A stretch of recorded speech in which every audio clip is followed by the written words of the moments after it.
North కొరియాలో blue జీన్స్ని వాడటం నేరం. దాన్ని అక్కడ అమెరికా సామ్రాజ్యవాదానికి సంకేతంగా భావించి 1990లోనే నిషేధించారు.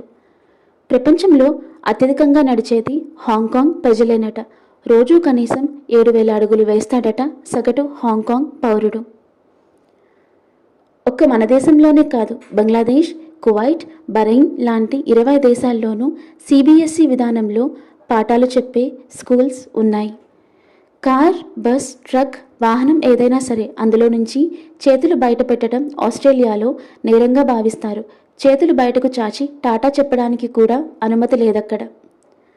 పులి, సింహం రెండిటికి ఈత తెలిసినా సింహానికి నీళ్ళంటే అస్సలు ఇష్టం ఉండదు. వేటలో భాగంగా అవసరమైతే తప్ప నీళ్ళల్లోకి దిగదు. పులి అలా కాదు, నీళ్ళని చూస్తే చాలు హాయిగా ఈదేస్తుంది. జపాన్లో దాగుడుమూతల్ని హజాకి అని పిలుస్తారు. దాన్ని ఒలింపిక్స్లో కూడా చేర్చాలన్న ఉద్యమం నడుస్తోందిప్పుడు ఆ దేశంలో.